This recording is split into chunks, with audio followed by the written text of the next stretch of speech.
Hello my dear friends, Kashi Hindi Sansthan में हमारे सभी विद्यार्थीगणों का परम स्वागत है। ध्यान दें, आप लोग अंक 2 की व्याख्या मैं प्रस्तुत करने जा रहा हूँ। अंक 2, ध्यान दो। इस अंक 2 में यानी आप कुछ वर्ष बीत गए, अंक 1 में और अंक 2 में कुछ समय बीतने की बात है, कुछ वर्ष बीतने की बात है बच्चों। यानी एक उसमें घटना आता है, कमरा तो वही है पर उसकी स्थिति पहले से खराब है, क्योंकि बच्चों जब कई समय बीत जाते हैं, कुछ समय बीत जाते हैं, बेचारी मल्लिका भी बहुत दिनों तक प्रेम में, वेदना में तड़पती रही, जीवन से हारती नहीं, चलती है, जीवन बढ़ रहा होता है आगे बच्चों। यानी जो लिपाई, घर की लिपाई है, जगह जगह से उखड़ रही है, वह चित्र भी धुंधले पड़ गए हैं। एक टूटे मोड़े पर एक ग्रंथ रखा है, चूल्हे के पास रस्सी पर फटे पुराने वस्त्र सूखने के लिए तैयार फैलाए गए हैं। मल्लिका चौकी पर बैठी औषधि पीस रही है, अंबिका तख्त पर लेटी है। निक्षेप प्रवेश करता है, वह अंबिका के स्वास्थ्य की जानकारी लेता है। अंबिका को 2 वर्ष से ज्वर है, वह दवा भी ठीक से नहीं लेती, मल्लिका भी कमजोर हो गई है। इस सब के लिए निक्षेप स्वयं को दोषी मानता है। उसका विचार है कि उसके अनुरोध पर ही मल्लिका ने कालिदास को उज्जैनी जाने के लिए बाध्य किया था, लेकिन मल्लिका कहती है कि उसे प्रसन्नता है कि वहां रहकर कवि कालिदास ने कई नए काव्यों की रचना की। निक्षेप कहता है कि उन्होंने कई नाटक भी लिखे हैं तथा वह संकोच पूर्वक यह भी बताता है कि कालिदास का गुप्त वंश की राजकुमारी से विवाह हो गया है, जबकि वहां रहकर वह कभी विवाह न करने की बात कहते थे। मल्लिका कहती है कि यदि वह कालिदास को उज्जैनी जाने के लिए प्रेरित न करती तो उनकी प्रगति में बाधा बन सकती थी। मल्लिका माँ को दवा देती है। यानी बच्चों, मैंने बताया ना, आदर्श प्रेमिका, आदर्श नायिका कोई व्यक्तिगत स्वार्थ के बारे में नहीं सोचते हैं। कभी कोई भी नायिका हो, वह आदर्श प्रेम तभी माना जाता है प्यारे बच्चों कि जब वह अपने स्वार्थ के बारे में न सोचे, वही आदर्श प्रेम होता है बच्चों। यानी वो सोचती है कि अगर मैं वहां नहीं भेजती तो उनका विकास नहीं होता, उनका प्रगति में बाधक मैं बन जाती। इसलिए व्यक्ति वही महान होता है वो जिससे प्रेम करता हो, उसके प्रगति की कल्पना करता हो, अपने स्वार्थ के में बस में, स्वार्थ में वशीभूत होकर बाधक न बन जाए बल्कि साधक बन जाए। वही कार्य मल्लिका ने किया है। किसके प्रति?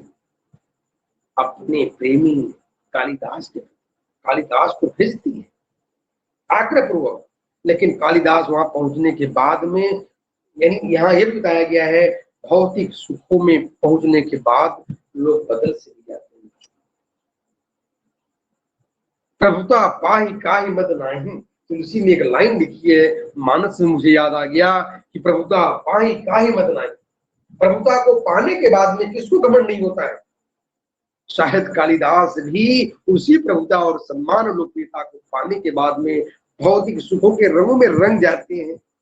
भले ही प्रेम रह गया है इसके प्रति, मल्लिका के प्रति और उस पर्वत प्रदेश के प्रति, लेकिन फिर भी कालिदास में भी बहुत बदलाव नहीं हुआ है, क्योंकि उनके सामने शर्तें ऐसी रखी गई कि वहां भी दबाव पड़ा होगा।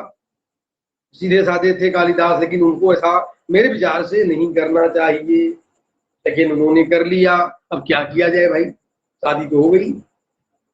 उस महाराज ने, उज्जैनी की महाराजा ने किससे अपनी शादी कर दी? अपनी पूरी प्यारी बिटिया थी, बहुत सुंदर थी, प्रियंगु मंजरी, जैसे ही नाम था वैसे ही गुण, बड़ी खूबसूरत थी।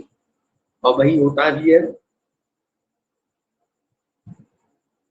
बदल गए कालिदास थोड़ी देर के लिए और उन्होंने शादी कर ली, शादी हो गई। वहां पर तमाम नाटक, तमाम किताबों की रचना की, सफलता बहुत मिली, चारों तरफ लोकप्रियता फैल गई। ये बात निक्षेप आकर के मल्लिका बताता है। मल्लिका को बड़ी खुशी होती, चलो अच्छी बात है, भले शादी हो गई। देखो, द्वेष नहीं है, क्या प्रेम है। द्वेष नाम की अगर आजकल कोई नवयुवती होती, कोई बच्ची होती, अगर उसका प्रेमी दूसरी शादी कर ले, उसके साथ शादी न करे, उसको द्वेष हो जाएगा, घृणा हो जाएगा, अरे ये तो मैंने इतना प्रेम किया, उसने ऐसा कर दिया, तो वहां स्वार्थ होता। लेकिन कितनी महान मल्लिका का प्रेम है, ये बात मैं बता दूं बच्चों, कितनी महान है, कितनी आदर्श है कि कालिदास से प्रेम होने के बाद कालिदास दूसरे से भी विवाह कर लिए, लेकिन उसके प्रेम में लेश मात्र कमी नहीं आई, बल्कि वह कालिदास की मंगल में कामना कर रही है, प्रगति की कामना कर रही। कालिदास यानी माँ अम्बा से बनाती है कि माँ अम्बे जगत जननी, कालिदास का निरंतर विकास, उसकी कविताएं पूरे विश्व में प्रचारित प्रसारित, और खुद कालिदास की किताबों को मंगाकर पढ़ती है। जो भी किताबें कालिदास की प्रकाशित होती है वो उसको खुद पढ़ती है, चाहे मेघदूतम हो, अभिज्ञान शाकुंतलम हो, या कोई भी किताबें, वो खुद पढ़ती है। प्रेम उसका वही है, कोई भी बाधा नहीं है। लेकिन उसके मन में कोई द्वेष नहीं है कि मैंने पा नहीं सकी, मेरा विवाह उनसे नहीं हुआ, किसी और के साथ हो गया, वह तो दल बदलू निकल गया, टर्न बोर्ड मेंबर हो गया, किसी और शादी कर लिया, लेकिन उसमें द्वेष नहीं, किसी को प्रेम करते, यानी स्वार्थ नहीं उसके अंदर, काम की भावना नहीं है, किसको पाले, कोई कामना नहीं उसके अंदर। यही आदर्श प्रेम होता है, जो आजकल इस चैप्टर के माध्यम से, इस अंक के माध्यम से, यानी हमारे महामहिम जो मोहन राकेश जी है, वो आजकल के नवयुवतियों को यही शिक्षा दे रहे हैं कि यारो, अरे बच्चों, अगर आप प्रेम करते हो तो निस्वार्थ प्रेम किया करो, सुखी रहोगे। ध्यान दो, प्रेम करो, निस्वार्थ करो। अगर ये बनाओ, कोई प्रेमिका अगर किसी अच्छे घर में उसकी शादी हो जाए, इसमें सुख होने की बात है, कि प्रसन्न रहे, जहां भी खुशहाल रहे, ये खुश होना चाहिए। और प्रेम क्या है, अगर उसी प्रेमी की शादी हो जाए वो भी खुशहाल रहे, चलो अच्छी बात है, जिन्हें कोई बुराई की बात नहीं है। देखो, मल्लिका सीखे, आजकल के जो जनजीवन है, सामाजिक जो ताने बाने हैं, उनके लिए मानो बहुत कुछ लिख दिया हमारे मोहन राकेश जी ने, बहुत कुछ समझने की आवश्यकता है। यानी प्रेम निस्वार्थ भाव का आदर्श प्रेम है। ध्यान रखो, ये बात मैंने पहले तमाम साहित्यकारों में पढ़ा, अध्ययन किया कि हमारे तमाम जो साहित्यकार थे, तमाम यानी उनके जीवन प्रेम आया, लेकिन माता पिता ने जिससे शादी करवा दिया, शादी हो गई, लेकिन हाँ, प्रेम में हृदय में स्थान बना रहा, उस पर तमाम किताबें लिख डाला। जैसे जयशंकर प्रसाद को लिया जाए, उनके जीवन में भी प्रेम आया था, उस पर किताब लिखा, प्रेम बची आंसू तो कानन कुसुम। ये जो ग्रंथ लिखे गए, प्रसाद ने अपने प्रेम का गजब का पराकाष्ठा स्थापित किया है। जो घनीभूत अपनी राशि मस्तक में छाई, दुर्दिन में आंसू बनकर वह आज बरसने आई, सब गजब का विरह वेदना उन्होंने लिखा है। लेकिन प्रसाद ने जिससे प्रेम किया और उसे पाने की कल्पना नहीं की, यह उनका आदर्श प्रेम था, ये महान प्रेम था प्रसाद का। यानी किताबों में, साहित्यिक पन्नों में उसे अपने प्रेम को दफना दिया, लेकिन समाज में घूमते कहते नहीं फिरे वो उसको प्रेम करते हैं, ऐसा होना चाहिए भैया, उसको पाना चाहते हैं, लेकिन नहीं, यही आदर्श प्रेम है, निस्वार्थ प्रेम होता है कि हम जिसको भी प्रेम करें, पाने की कल्पना कभी न करें, हाँ उसके प्रगति की कल्पना करें। यही स्थिति मल्लिका की है बच्चों। यहाँ पर बहुत कुछ सीखने की जरूरत है बच्चों। आदर्श समाज के गठन के लिए मोहन राकेश का यह नाटक जो है आज ग्रहण करनी होगी बच्चों। आगे हम बढ़ रहे हैं बच्चों, ध्यान देने की बात है। निश्चित मल्लिका को यह भी बताता है कि लगता है आज फिर कुछ लोग बाहर से आए हैं, शायद वे राज्य के कर्मचारी हैं। मल्लिका कहती है कि माँ के कथनानुसार जब भी वे आकृतियां दिखाई देती हैं, कोई न कोई अनिष्ट होता है, कभी युद्ध, कभी महामारी, पर पिछली बार ऐसा नहीं हुआ और जो हुआ वह अच्छा ही हुआ। निक्षेप टापू का स्वर सुनकर झरोखे के पास जाता है। फिर मल्लिका से कहता है कि उसने अभी एक आकृति को घोड़े पर आते देखा है। उसे विश्वास है कि वह कालिदास है। वो पर्वत शिखर की ओर गए। राजसी वेशभूषा में कोई और उन्हें न पहचान पाए, पर निक्षेप की आंखें धोखा नहीं खा सकती। वो उन्हें देखने की बात कहकर निकल जाता है। मल्लिका यत्रवत झरोखे के पास जाती है। द्वार से दो नागरी स्त्रियां, रांगिणी और संगिनी का प्रवेश होता है। बच्चों, जब भी झरोखे से, खिड़कियों से या कोई राजकीय जब कर्मचारी आते हुए दिखाई देते हैं, तो अंबिका का यही मानना है कि कोई अशुभ या कोई विशेष घटना घटने वाली होती है या हो गई होती है। ये बात मल्लिका भी कहती है। मल्लिका निक्षेप को सारी बातें बताती है, लेकिन निक्षेप यह कहता है कि ऐसा लगता है कालिदास इस पर्वत प्रदेश में, इस ग्राम में आए। मुझे ऐसा आभास होता है। मैं जाऊं, मैं देखूं कि बात क्या है। कि अगर कालिदास जी आए होंगे तो उनको लेकर के आएंगे यहाँ पर। निक्षेप चला जाता है। इसके बाद उसी समय तो यानी राजकीय जो राज्य स्तर की जो भेजी हुई दूतिकाएं आप कह सकते हो बच्चों, यानी यहाँ पर जो विशेष रूप से रंगिणी और संगिनी है, उज्जैनी से राजकुमारी के साथ आई हुई दो नागरी जो नाट्य केंद्र से जुड़ी हुई, यानी राजकुमारी भी आई हुई है। तो राजकुमारी के साथ में, यानी राजकुमारी कौन? वह कालिदास की धर्म पत्नी जो बन चुकी है, प्रेम गुमंजरी जो है, वह आई हुई है। उसके साथ जो और भी देखभाल करने वाली नाट्य कला में जो पारंगत है, रंगिणी और संगिनी, वह दोनों आई हुई है। अब ध्यान दें तो अब क्या होता है बच्चों, वो बताती है कि दोनों ग्राम प्रदेश में घूमती हुई वहां आ गई है। वे वहां के घर व लोगों की जीवन शैली को देखने आई है। रंगिणी नाट्य केंद्र में नृत्य का अभ्यास करती है, वह नाटक लिखती है। था संगिनी उसी केंद्र में मृदंग व वीणा वादन सीखती है, था गीत लिखती है। संगिनी मल्लिका का परिचय पूछती है। मेरा परिचय कुछ भी नहीं है, कहकर मल्लिका उन्हें आसन पर बैठने को कहती है। पर वे कहती हैं कि वे दोनों बैठने नहीं, वहां का अध्ययन करने आई है। वे प्रकोष्ठ में एक एक वस्तु का निरीक्षण करती है तथा वहां के लोगों के जीवन के बारे में विशेष जानकारी चाहती है। वह कहती है कि जिस प्रदेश ने कालिदास जैसी प्रतिभा को जन्म दिया है, वहां की प्रत्येक वस्तु असाधारण होनी चाहिए। वे बताती हैं कि वे दोनों कवि कालिदास के जीवन की पृष्ठभूमि का अध्ययन कर रही हैं। कवि ने कुमार संभव में लिखा है कि जहाँ रत्न और औषधियां प्रकाश देती हैं, ये प्रकाश देने वाली औषधियां कौन है, कौन सी है? मल्लिका उन्हें समझाती है कि औषधियां प्रकाश नहीं देती। संगिनी कहती है, तो क्या कालिदास ने असत्य लिखा है? मल्लिका ने उत्तर में से असंतुष्ट होकर दोनों चल जाती। यानी कहने का मतलब बच्चों, रंगिनी और संगिनी नाट्य कला करती हैं, नाटक लिखती हैं और नाटक का रंगमंचन भी करती हैं। ये तमाम कलाओं से अभियुक्त है।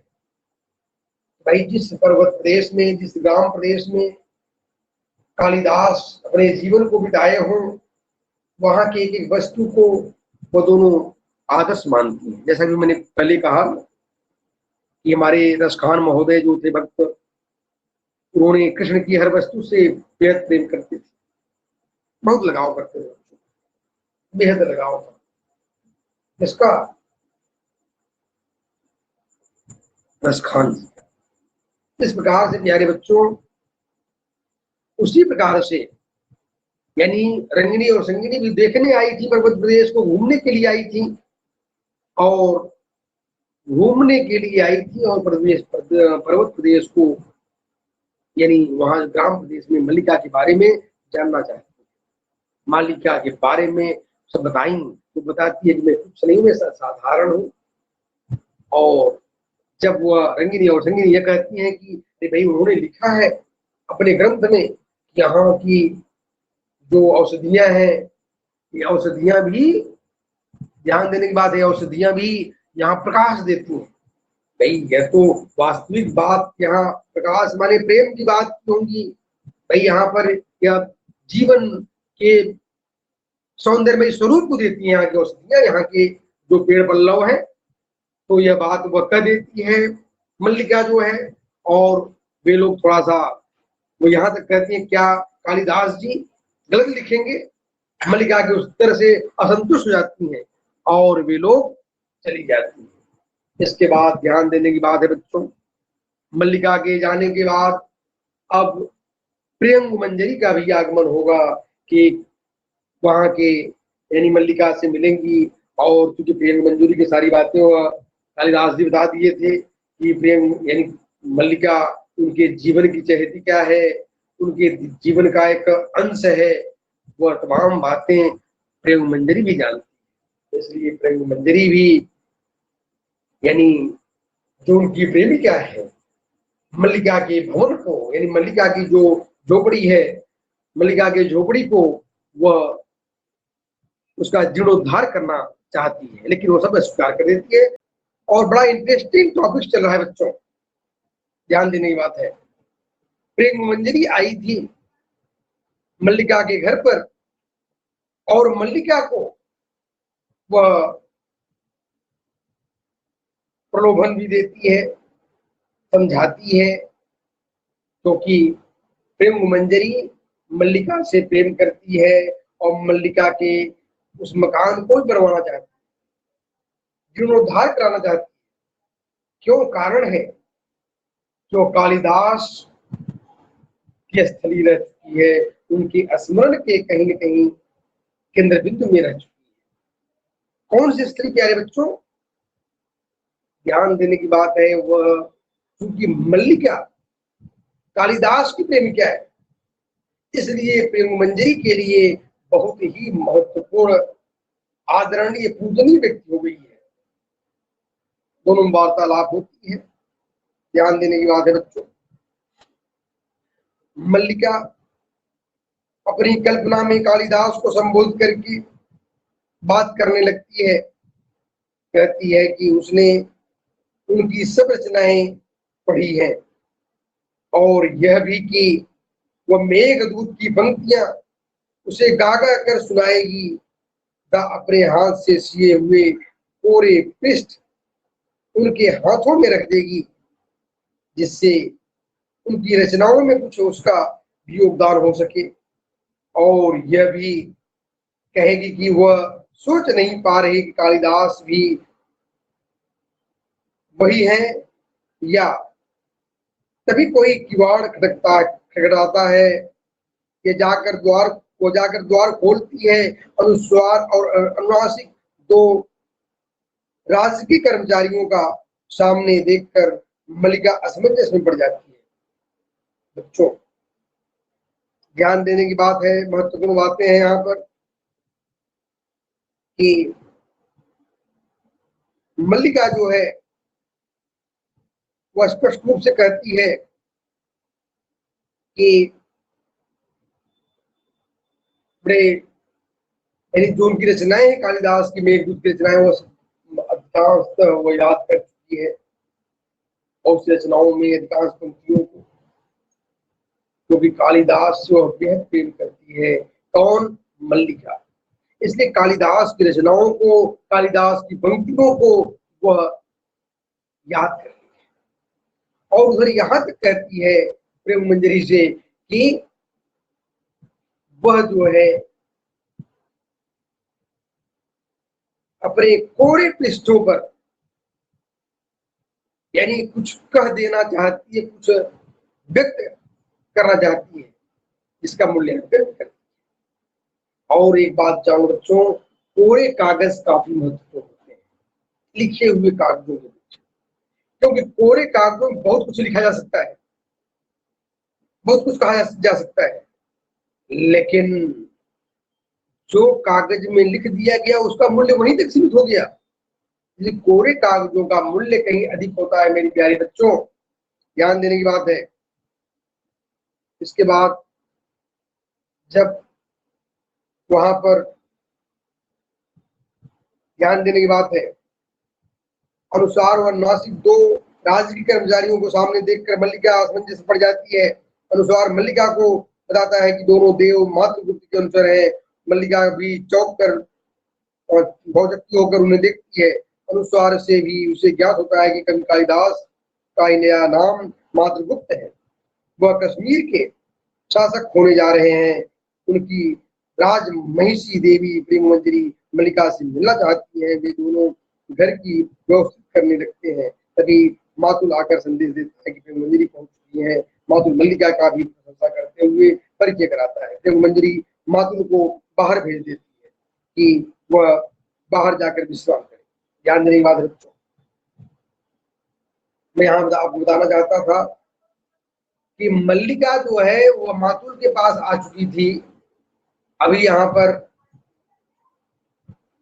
मल्लिका से मिलेगी, पहले मातुल से और प्रेम मंजरी से बात होती है। अनुस्वार और अनुनासिक जो है वे राज्य की कर्मचारी हैं। वे दोनों आकर सूचना देते हैं कि प्रेम मंजरी आपसे जो मातृ गुप्त की यानी कालिदास की जो धर्म पत्नी है, कालिदास का नाम ही मातृगुप्त है बच्चों। यहाँ पर आषाढ़ के एक दिन में मोहन राकेश जी ने इस बात को स्पष्ट किया है।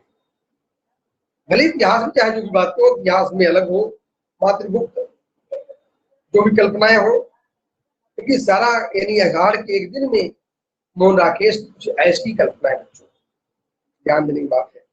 देवी प्रेम मंजरी से कहती है कि वो सचमुच वैसी ही है जैसी उसने कल्पना की थी।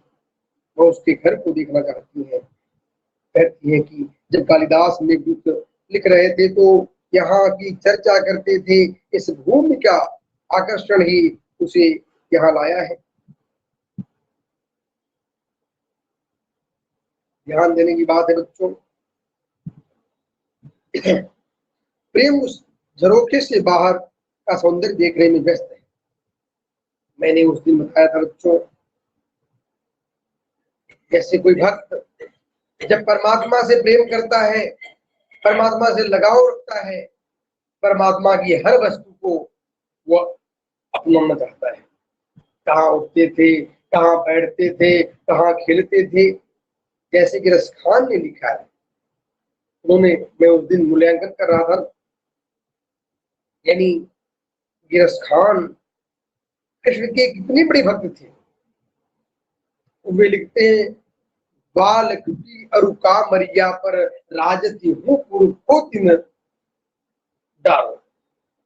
यानी तीनों लोक के सारे सुखों को प्रभु कृष्ण की वो लपटी मिल जाए, कंबल मिल जाए, और उस ब्रज गांव में अगर गाय चराने को मौका मिल जाए। लेकिन आज रसखान की इन पंक्तियों से लोगों को सीखने की आवश्यकता है कि हे मानव, भौतिक सुख महत्वपूर्ण नहीं होते हैं, भक्ति की पराकाष्ठा महत्वपूर्ण होती है। यह बात रसखान ने लिखा, क्योंकि रसखान का वास्तविक नाम बच्चों मैं बता दूं तो आप हैरत में पड़ जाओगे। रसखान का वास्तविक नाम क्या था? सैयद इब्राहिम। रसखान का वास्तविक नाम सैयद इब्राहिम था, और वह सैयद इब्राहिम रसखान के रूप में इतने बड़े भक्त हुए। शायद सूर के बाद में अगर सबसे बड़ा कृष्ण कोई भक्त कवि है तो वह रसखान है बच्चों। जबरदस्त कविता का मूल्यांकन उन्होंने किया है बच्चों। आगे मैं बतला दूं आप लोगों को। फिर आकर आसन में बैठ जाती है और मल्लिका को भी पास में बैठने के लिए कहती है। मल्लिका के हाथ में कालिदास के ग्रंथ देखकर प्रेम मंजरी आश्चर्यचकित रह जाती है। व्यंग्यात्मक मुस्कुराहट के साथ कहती है कि उसे ज्ञात हो चुका है कि वह कालिदास की बचपन से संगिनी नहीं। वे भी जब तब यहाँ के जीवन की चर्चा करते हुए अपने में खो जाते हैं बच्चों। प्रेम मंजरी आज बड़ी खुश है, किससे मिलकर बच्चों? क्योंकि कालिदास के बचपन की सहेली है कौन? मल्लिका। और मल्लिका सहेली नहीं बल्कि प्रेयसी भी है कालिदास। प्रेमी क्या है? तो वही बात यहाँ पर है, जैसे सूरदास जी ने लिखा है ना, लड़िकाई को प्रेम कहाँ छूटत है। यानी बचपन का प्रेम जब युवावस्था में परिणत हो जाता है में जल्दी छूटता नहीं है। ये बात भी कहीं कहीं मूल्यांकन के रूप में सूरदास जी ने कहा। वही बात प्रेम मंजरी कह रही है, किसके लिए? मल्लिका के लिए कह रहे बच्चों। यानी मल्लिका बचपन से खेली है कालिदास के साथ में, और वही कालिदास जो आज इतने बड़े कवि हो गए, और कालिदास की वह प्रेमिका बन चुकी है। साधारण सी बात नहीं बच्चों, बहुत बड़ी बात है। आगे ध्यान, वे भी जब तुम यहाँ के जीवन की चर्चा करते हुए अपने में खो जाते हैं। राजनीतिक कार्यों में भी उनका मन नहीं लगता। राजनीति में रहने के लिए व्यक्ति को जागरूक रहना पड़ता है। साहित्य उनके जीवन का पहला चरण था। अब दूसरे चरण में वह चाहती हैं कि उनके आगे बड़े चरण पीछे रहते। मल्लिका राजनीति के विषय में अपनी अनभिज्ञता प्रकट करती है। प्रेम मल्लिका को बताती है कि वह अपने साथ हरित शावक और औषधियां ले जाएगी। वह यहाँ के जैसे घरों का निर्माण करवाएगी तथा मातुल का परिवार साथ ले जाएगी, ताकि कालिदास को यहाँ के वातावरण को कभी का अनुभव न हो। वह मल्लिका को भी साथ चलने को कहती है, पर मल्लिका विनम्रता पूर्वक कहती है कि वह स्वयं को इस गौरव की अधिकारिणी नहीं समझती तथा उनके साथ जाने से मना कर देती है। प्रेम कहती है कि मल्लिका अनुस्वार व अनुनासिक नामक दो राज्याधिकारियों में से किसी एक से विवाह कर ले, पर मल्लिका इस विषय पर चर्चा नहीं करना चाहती। अंबिका अस्वस्थ हालत में ही वहां आ जाती है। मल्लिका यह कहकर कि उसका स्वास्थ्य ठीक नहीं है, उसे वापस अंदर ले जाना चाहती है, पर मां शिकायत के स्वर में मल्लिका से कहती है कि वह उससे अधिक स्वस्थ है। प्रेम भर की दुर्दशा देखकर उसके पुनर्निर्माण के लिए अपने अष्टपतियों को आदेश देना चाहती है कि, पर मल्लिका के न चाहने पर वह आदेश नहीं देती। यानी प्रेम मंजरी बहुत कुछ बदलाव चाहती है ताकि कालिदास उसके हो जाए, कालिदास उसी के प्रेम तक केंद्रित हो जाए, और मल्लिका को भी ले जाना चाहती है, मातुल के पूरे परिवार को ले जाना चाहती है, ताकि कालिदास को यहाँ की यादें न आए। कालिदास के राजनीतिक कार्यों में मन नहीं लगता। इसका मूल कारण है कि कहीं न कहीं मल्लिका भी उनके प्रेम की हकदार है, और कालिदास को वह बचपन में बिताए हुए, युवावस्था में बिताए हुए जो प्राकृतिक सौंदर्यता थी, जो वहां की पहाड़ियां थी, उसको कैसे भूल सकते थे। और ये होता है बच्चों, बचपन जहां बीतता है ना, कोई भी बच्चे हो, चाहे आपका शहर में बीतता हो, जिस मोहल्ले में बीतता हो, या गांव में बीतता हो, वह वहां के बगीचों में, वहां के तालाबों के किनारे जो खेलते थे, वह सारी चीजें स्मरण की केंद्र बिंदु बन जाती है बच्चों। उसको आप चाह करके नहीं भूल सकते हो। यही बात मल्लिका और इसके बीच कालिदास के साथ भी होता है बच्चों। और प्रेम मंजरी चाहती है कि मल्लिका भी वहां चले, लेकिन मल्लिका का प्रेम आदर्श प्रेम है। प्रेम मंजरी तो बच्चों यहां तक प्रस्ताव करती है, ध्यान देने की बात है, बड़ी आनंददायक, बड़ी मजेदार बातें बच्चों, ध्यान बच्चों। वैसे भी एक बात याद आ गई मुझे, प्यारे बच्चों, सूरदास जी ने लिखा है, सूरदास जाको मन जासो ताको ताई सुहाग। और उद्धव से गोपिकाएं कहती हैं, उद्धव मन माने की बात, जहां मन मान जाए वही प्रेम होता है, वही जीवन है।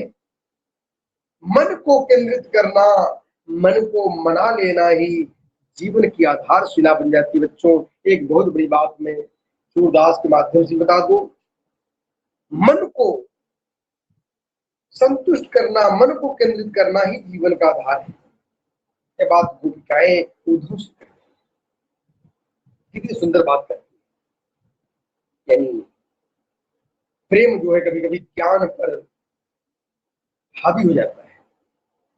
कृष्ण की भक्ति नहीं है बच्चों, प्रेम जो है ज्ञान पर हावी हो गया, सरसता निरस्ता पर हावी हो गया, सगुण निर्गुण पर हावी हो गया। कहीं न कहीं सूरदास जी ने इसी प्रेम की पराकाष्ठा में दिखाया। जो आप यहाँ पर मल्लिका और कालिदास के बीच देख रहे हो बच्चों, गजब का प्रेम है। यहाँ केवल त्याग है, समर्पण है। बल्कि प्रेम मंजरी तो यहाँ तक कहती है कि तुम्हारी शादी में करवा दूं राजकीय कर्मचारियों से, तो कहती है नहीं नहीं, बड़ी कृपा है आपकी बस। और आजकल दूसरा कोई आदमी होता तो अगर वो बोल रहे भाई आपकी बिल्डिंग बनवा दूं, आपका सब झोपड़ी से महल बनवा दूं, कोई दूसरा भी आजकल तो भौतिक लोभ जो लोभी लोग हैं वो बनवा लेते हैं।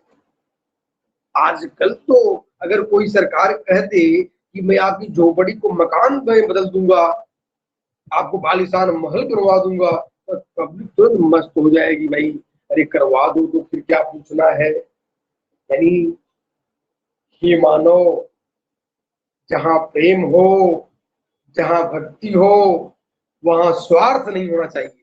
अगर स्वार्थ आ गया तो प्रेम कैसा, वो भक्ति कैसी। क्या सुंदर भाव है। धन्य हो मोहन राकेश, आजकल के नवयुवकों के लिए, आजकल के नवयुवकों के लिए जीवन का सुंदर आदर्शिला, प्रेम का मूल्यांकन आजकल के बच्चों के लिए उन्होंने सिखा दिया।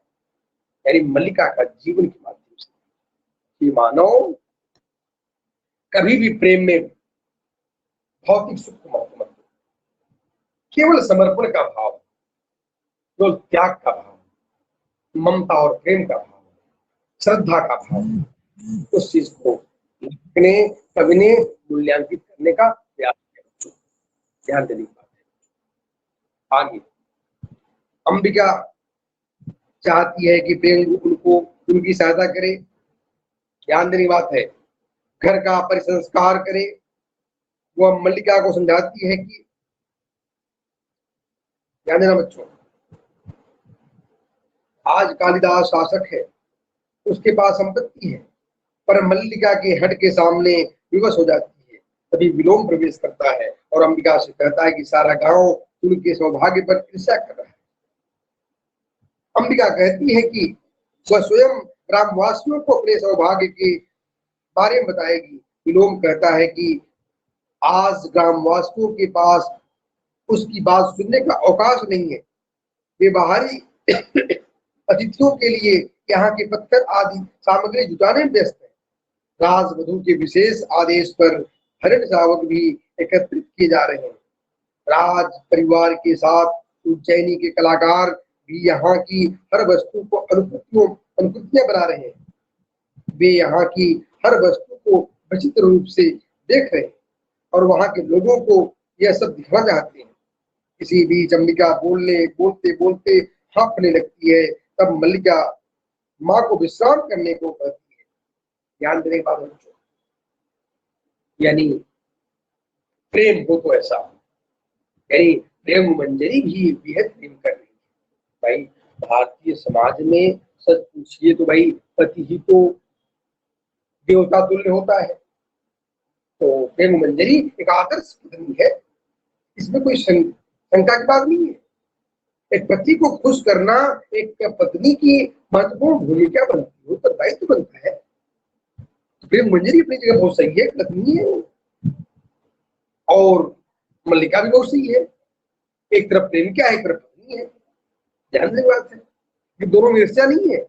मजे की बात ये भी देखो, अगर आजकल के जमाने में कोई अगर पत्नी अपने पति के प्रेमिका से मिल लेती है अगर, तो उसको जबरदस्त द्वेष और ईर्ष्या होगा। अगर मिल जाए तो, या अगर लड़ाई झगड़े हो जाएंगे, गजब कहानी हो जाएगी, सब कुछ बदल जाएगा। लेकिन ध्यान दो कि प्रियंगु मंजरी कितनी आदर्श है वो भी, कि मल्लिका से बात करती है, मल्लिका का सब कुछ सुधार करवाना चाहती है। आज कल की स्थितियां होती तो उस सौत के लिए उजड़वा देती, वो उसके मकान को और नष्ट करवा देती। लेकिन प्रियंगु मंजरी भी धन्य है, वह बड़े प्रेम से, बड़े श्रद्धा से, उनके भाव से, मानो प्रार्थना के भाव से मल्लिका से मिलती है और मल्लिका का सब कुछ बदल देना चाहती है। जबकि अंबिका चाहती है कि प्रेम मंजरी बदल दे। भाई, अवसर का लाभ सभी लोग उठाना चाहते हैं, कौन नहीं है जो अवसर का लाभ न उठाए। अंबिका तो भाई चाह रही है कि अगर प्रेम मंजरी चाहती है, सब बदलना चाहती है, जीर्णोद्धार करना चाहती है, मकान बनवाना चाहती है, तो बनवा दो। लेकिन मल्लिका को वो स्वाभिमानी है। मल्लिका किसी की सहायता लेना नहीं चाहती अपने जीवन दर्शन, जीवन क्षेत्र में कोई सहायता नहीं लेती है, मना कर देती है प्रेम मंजरी को। आगे ध्यान देने की बात है बच्चों, बहुत ही महत्वपूर्ण बात है बच्चों। और विलोम जो कि इस उपन्यास, इस नाटक का खलनायक है, नकारात्मक विचारों से ग्रस्त है, वह आकर सारी सूचना देता है कि भाई आज राजकीय जो सम्मान आप लोगों को मिल रहा है, इससे पूरे ग्रामवासी आप लोगों से द्वेष कर रहे हैं।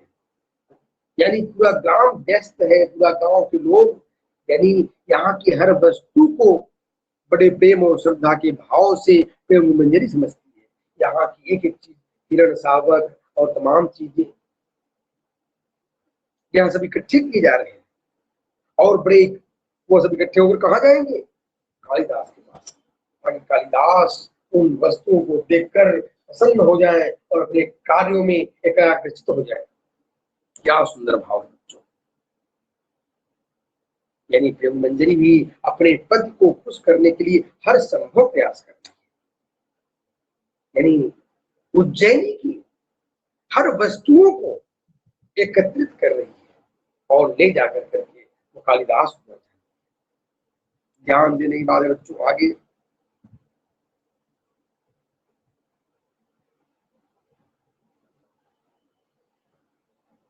और विलोम यह भी बताता है कि वह कल के उत्सव की सूचना देने आया था और कहता है आश्चर्य है कि कालिदास ने यहाँ आना उचित नहीं समझा। मल्लिका विलोम से कहती है कि वह इस समय ऐसी बातें न करे जिससे माँ को दुख। विलोम बताता है कि अंबिका के दुख का कारण वो जानता है। अंबिका बहुत सी बातों को मन में छिपा लेती है, पर वह स्पष्ट कर देता है। वह बाहर देखकर बताता है कि पर्वत शिखर से एक अश्वारोही आ रहा है, उससे उसकी पुरानी मित्रता है, वह उससे मिलकर उसकी कुशल क्षेम पूछेगा। मल्लिका उसे वहां से जाने को कहती है, वह अपने स्थान से नहीं। घोड़े के टापों के का स्वर पास आता सुनकर मल्लिका अनुरोध करती है कि विलोम चला जाए। तभी टापों का स्वर दूर हो जाने लगता है। मल्लिका स्तब्ध हो जाती है। विलोम व्यंग्यात्मक स्वर में कहता है कि वह जा रहा है। अंबिका कहती है वह जानती थी कि वह नहीं आएगा, अतः उसके न आने पर उसे आश्चर्य नहीं हो रहा है। मल्लिका की आंखों से हताशा झलक रही है। वह विलोम से वहां से चले जाने कहती है। विलोम के जाते ही मल्लिका अपने को संभाल नहीं पाती, भीतर चली जाती है। अंबिका आवेश और हताशा की बात करुण स्वर में मल्लिका को आवाज देता है। ध्यान देने वाले जिसे सुनकर मल्लिका रुक जाती है। अंबिका बेटी को बाहों में ले लेती है। मल्लिका उसके वक्ष में मुंह छिपाकर रोने लगती है। माँ कहती है वह उस व्यक्ति के लिए न रोए जिसने, पर मल्लिका उसके विषय में कुछ सुनना नहीं चाहती। मल्लिका सशक्ति रहती है। अंबिका उसे सहारे से वहीं बिठा देती है। माँ और बेटी का प्रेम, माँ और पुत्र का प्रेम बहुत गहरा होता है बच्चों। इस संसार में अगर सबसे गहरा प्रेम कोई होता है तो माँ और बेटी, माँ और पुत्र का प्रेम। इसके बाद ही सारे संबंध होते हैं, यानी माँ और पुत्र, इसके बाद ही पिता और पुत्र का संबंध, इसके बाद गुरु और शिष्य का संबंध, इसके बाद मित्र और मित्र का संबंध, इसके बाद अन्यान्य संबंध। ये संबंधों की व्याख्या मैं कर रहा हूं। बाकी बेटी है अंबिका, जब वह विलोम बताता है कि अरे तो कालिदास आकर के भी चला गया, नहीं मिला, माँ को दुख होता है, बहुत कष्ट होता है।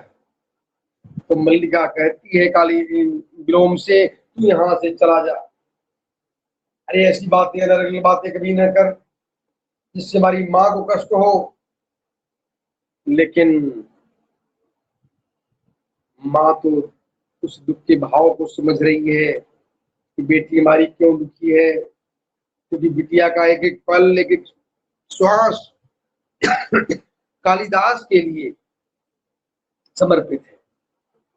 और यह और तीव्र दुख बढ़ जाता है बच्चों कि जब किसी नायिका को, किसी प्रेमिका को यह मालूम हो उसका प्रेमी आया हुआ है और आकर के भी न मिले उससे, उसमें उसका कष्ट कई गुना बढ़ जाता है। बहुत वो अपने आप को संभाल नहीं पाती मल्लिका, और मल्लिका रोने लगती है और माँ उसको अपनी गोद में, ध्यान दो बच्चों, जिसका अगर कोई नहीं होता है तो माँ तो अवश्य होती है। माँ किसी भी हालत में हो, माँ बूढ़ी हो चुकी है और बीमार है, लेकिन इसके बावजूद भी मेरे प्यारे बच्चों वह मल्लिका को गोद में ले लेती है और थपकियां देती है, बिटिया मैं तुम्हारे दुख को समझती हूँ। और मल्लिका अपने कष्ट को रोक नहीं पा रही, रोते जा रही है, रोते जा रही है प्यारे बच्चों। यह नाटक गजब का है। इसका दूसरा अंक यहीं पर समाप्त हुआ प्यारे बच्चों। धन्यवाद।